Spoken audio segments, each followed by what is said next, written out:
Welcome to the second video tutorial for Tutorial 7, Data Validation and Protection. With data validation rules, I can specify the kind of data that is allowed in the cell.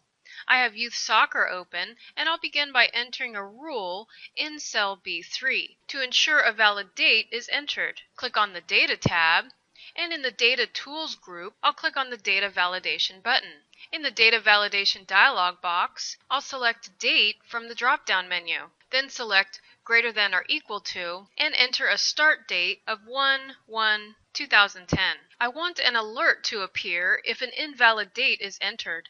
So I'll go to Error Alert tab and make sure the box is checked that says Show Error Alert after invalid data is entered. For the style, I'll select Warning, and as a title, I'll type Invalid Registration Date. And I'll enter an error message that reads Invalid Registration Date.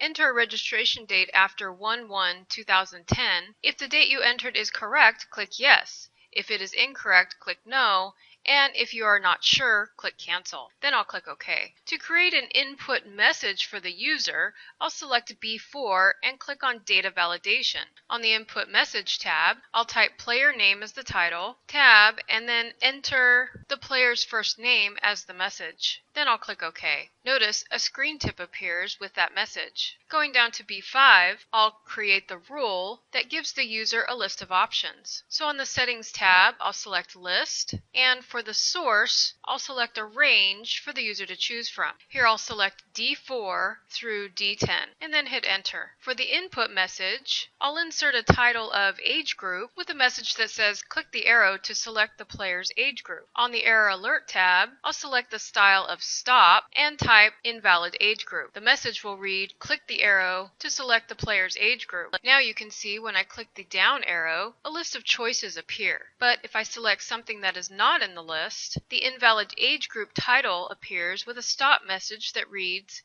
an invalid group has been entered. I'll go ahead and cancel and select U5 from the drop-down list. Now I'll create a list for the shirt size by going to B6, go to Data Validation, and on the Settings tab, select List, with the source of the list being from E4 to E8. Then I'll hit Enter. Now in the Input Message tab, I'll type a title of shirt size and click the arrow to select the shirt size. On the Error Alert tab, I'll verify the stop style and type invalid shirt size. Then an invalid shirt size has been entered. And click OK. Now I see a down arrow by the cell, and I can select a shirt size from the list. I'll complete the same for the sock size. Again, you can see the input message for the user, a down arrow with the list of choices, and if something is entered incorrectly, a stop message will appear that does not allow that entry. Next in B8, I'll create a custom list by going to Data Validation and selecting List.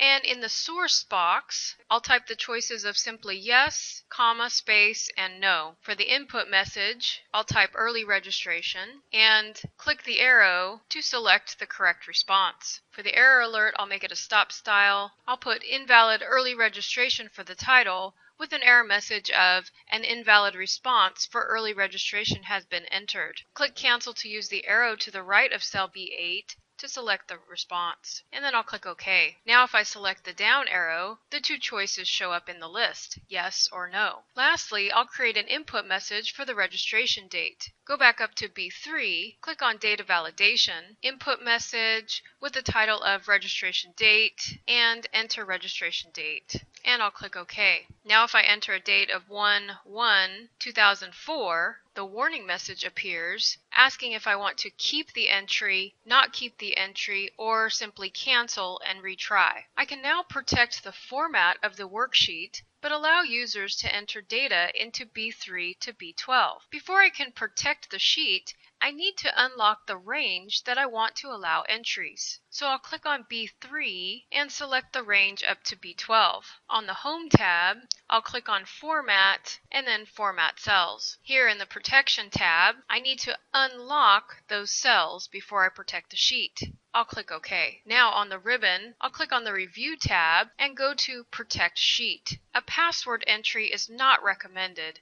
since sometimes that password cannot be remembered. Simply check that Select Lock Cells and Select Unlock Cells are checked and then hit OK. Notice now the button turns to Unprotect Sheet. The sheet is now protected except for the unlocked cells. So if I go to F13 and try entering data, a message will appear that notifies the user that this is a protected sheet, and changes cannot be made. I am, however, able to change the information from B3 to B12. I'll change registration from yes to no, and then hit enter. I'll go ahead and unprotect the sheet. Lastly, I can insert a comment into a worksheet by going to A2 and on the Review tab, click the New Comment button. I'll type enter all data from the order form into cells B3 through B11. Clicking on a different cell hides that comment. Now when the user hovers over that cell, the comment appears. I'd like to go ahead and edit that comment, so I'll click in cell A2